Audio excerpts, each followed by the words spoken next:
بسم اللہ الرحمن الرحیم. خاتم حضرات، میں ہوں اختر عباس اور آپ سب کو میرا سلام پہنچے.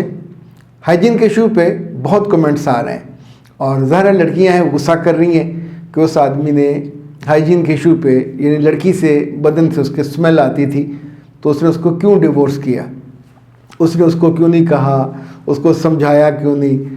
اس لڑکے کا یہ کہنا تھا کہ میں نے اس کو سمجھایا بھی، تو جو بھی دلائی، لیکن وہ بائی ڈیفالٹ لیتھارجک تھی. اچھا، جو لیتھارجک لڑکیاں ہوتی ہیں اسے اردو میں کہتے ہیں سستی اور کاہلی کا مجموعہ، اور بعض تو سستی اور کاہلی کا پہاڑ ہوتی ہیں، ان کو ہلانا بہت مشکل ہوتا ہے. اس حوالے سے کچھ دوسری طرف سے بھی چیزیں آئی ہیں. سیماب نے البتہ پوچھا کہ سر ذرا یہ بتائیے کہ پاکستانی سوسائٹی میں یہ جو ہائیجین کے ایشوز ہیں، آپ کو یاد ہے کہ کب سے اس کا تذکرہ ہو رہا ہے؟ سچی بیٹا بات تو یہ ہے کہ ابھی کچھ عرصے سے اس کو بہت بولڈ کر کے ہم بات کر رہے ہیں. اس سے پہلے اس کا تذکرہ نہیں ہوتا تھا.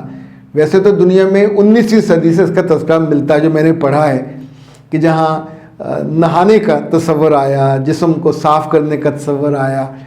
پھر 1500 سال پہلے جب نبی صلی اللہ علیہ وسلم آئے تو انہوں نے بہت ساری چیزیں ایڈ کی، خاص طور پہ اسمیل کے معاملے میں. یہ جو برش ہے اور مسواک ہے، یہ اللہ کے رسول صلی اللہ علیہ وسلم نے تو یہ تک فرمایا کہ مجھے اگر یہ نہ لگے کہ لوگوں کو ناگوار ہوگا، ان پہ بوجھ ہوگا، تو ان پہ لازمی کر دیں ہر نماز کے وضو سے پہلے. اسی طور پہ یہ فرمایا کہ جس بندے کے گھر کے باہر سے نہر چلتی ہو اور اس میں دن میں 5 دفعہ نہاتا ہو، غسل کرتا ہو، تو آپ سوچئے کہ نفاست اور نظافت کا جو ایجوکیٹ کرنے کا. اچھا، ہم نے اپنے بچپن میں دیکھا، اب اس بات کو بہت سارے سال ہوئے، کبھی کبھی ہم گاؤں جاتے تھے تو دادا ہمارے اور چچا مربوں میں کام کرتے تھے، زیادہ ہل چلتا تھا، تب ٹریکٹر آ گئے تھے لیکن بیل بھی تھے. تو شام کو جب ایک گڈھے پہ چارہ لاد کے گاؤں آ رہا ہوتا تھا اور اس پہ ایک بیل نے وہ گڈھا کھینچ رہا ہوتا تھا تو ہم اس پہ بیٹھے ہوئے ہوتے تھے. اچانک یہ ہوتا کہ دادا وہاں سے چھلانگ لگاتے. ہمارے جو اپنا مربع تھا اس کے جو سڑک تھی اس پہ 2 کھالے تھے، ایک یعنی ارائیوں کا کھالا تھا، ایک جاٹوں کا کھالا تھا. تو وہ آرام سے اترتے، گڈھا چل رہا ہے، گاؤں جا رہا ہے، اور یہ مغرب سے ذرا پہلے کا وقت ہوتا تھا، یعنی مغرب کی نماز، پتہ نہیں اسے نموشی کون سی نماز کہتے تھے، مغرب کی نماز ہونے والی ہوتی تھی. تو وہ آرام سے اترتے اور کھالے میں، یعنی انہیں چند سیکنڈ لگتے تھے، تہمد کھولا، شرٹ اتاری اور غوطہ لگایا. اب سوچے پورے دن کا جو پسینہ اور تھکاوٹ تھی وہ اس کے اندر، اور پھر انہوں نے دوبارہ سے اس کو باہر نکلے. ہم اسے چھلاوے کی طرح کہتے تھے، چھوٹے چھوٹے تھے اور آ کے حیران ہوتے تھے کہ دادا جی کتنی جلدی غسل کر نہا لیتے ہیں، اور آ کے پھر دوبارہ وہ گڈھے پہ بیٹھ جاتے یا اس کے پیچھے پیچھے چلتے رہتے اور گاؤں پہنچ جاتے. اس زمانے میں جو سب سے بری بات مجھے لگتی تھی وہ عورتوں کا، گاؤں کی عورتوں کا سر پہ لسی لگا کے تو کئی آدھا دن پھرنا. یعنی ان کا خیال تھا کہ لسی سے بال لمبے ہو جاتے ہیں، چمکدار ہو جاتے ہوں گے، لیکن اس کھٹی لسی سے بہت بری سی اسمیل آتی تھی. اسی طور پہ گاؤں میں صابن نہیں ہوتا تھا، کنالیاں، بڑی جو کنالیاں ان میں صابن جمایا جاتا تھا، اس پہ سے کپڑے دھوئے جاتے تھے.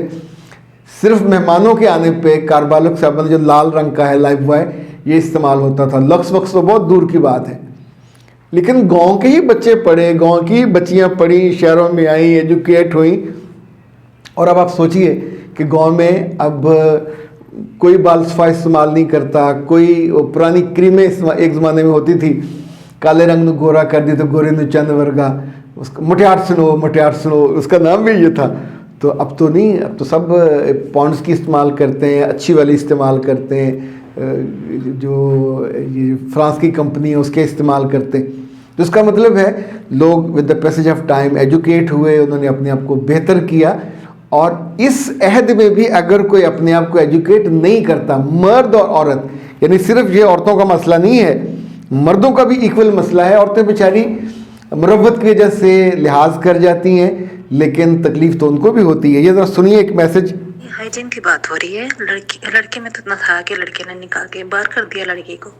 واقعی میں وہ اس کو ٹائم دیتا اس کی ماں کو شکایت کرتا. واقعی مجھے بھی ہوا تھا کہ ہاں لڑکی سست ہوتی ہیں، لڑکیاں بہت ہوتی ہیں اس قسم کی کہ دوست اور باقی رشتہ دار. مگر یہ میاں بیوی کا جو رشتہ ہے اس میں یہ ہے کہ آپ کو بتانا پڑتا ہے دوسرے کو، اگر دوسرا نہیں ہے، اور دوسرے کو ذرا ہونا چاہیے. شرم لحاظ ایک چیز ہوتی ہے الگ سے، اور جو دوسرا بندہ تنگ آ رہا ہے وہ مرد تھا، اس نے تو ڈیورس کر دی. اگر یہی مسئلہ عورت کے ساتھ ہو، عورت نہیں مانگتی ایسے مرد سے ڈیورس. اس کے منہ سے اسمیل آ رہی ہو، اس کے پیچھے سے اسمیل آ رہی ہو، اس کے پسینے سے اسمیل آ رہی ہو، اس کے سوکس سے اسمیل آ رہی ہو، وہ مسلسل اپنے شوہر کو بول رہی ہو کہ پلیز آپ یہ جو ہے نا، پلیز آپ سوکس جو ہے نا ڈیلی کی ڈیلی بیس پہ صبح اور پہنے شام کو اور پہنے، اپنے کپڑے اپنے بنیان جو ہے آپ پلیز کو ڈیلی بیسس پہ یا صبح شام پلیز چینج کر لیا کریں، اس میں سے اسمیل آتی ہے، بہت برے لگتے ہیں آپ میں دھو دوں گی، میں دھونے تو میں نے، پلیز آپ تھوڑی سی کیئر کر لیں. وہ شوہر کو کوئی اثر نہیں ہوتی. شوہر کہتا ہے میرے سے آتی قبول کرو، اور وہ بیوی قبول کرتی رہتی ہے. وہ وقت کے ساتھ ساتھ قدرتی طور پہ اس کے کھانے پینے کا خیال کرے تو وہ شاید منہ سے اسمیل آ رہی ہوتی ہے نا، وہ عورتیں جان سکتی ہے کہ کسی مرد سے بو آ رہی ہو تو اس کو قریب کیسے فیل کرتی ہے. وہ سب کچھ پتا. اچھا، اس میں ایک اور بات یاد رکھیے گا.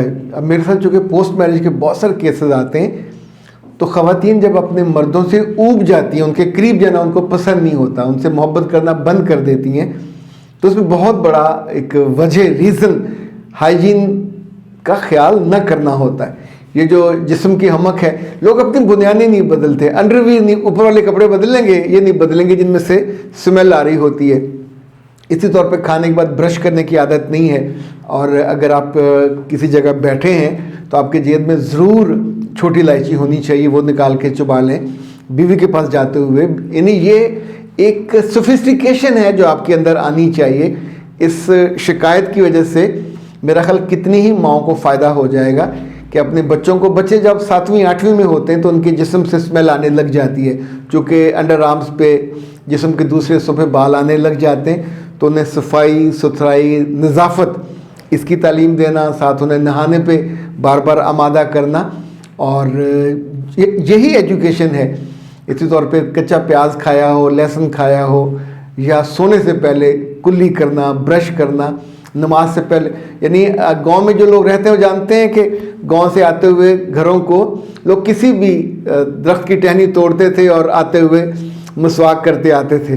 یعنی پرانے زمانے میں تو میں نے ایک واقعہ ایسا بھی پڑھا کہ جس میں ایک دشمن کی فوج نے دیکھا کہ سپاہی وہ ٹہنیاں توڑ کے کھا رہے، تو وہ ڈر کے بھاگے کہ یہ سوچ کے کہ یہ تو سارے اپنے دانت تیز کر رہے ہیں، پتہ نہیں کتنے یہ ہوں گے اور ہم پہ یہ حملہ آور ہو جائیں گے.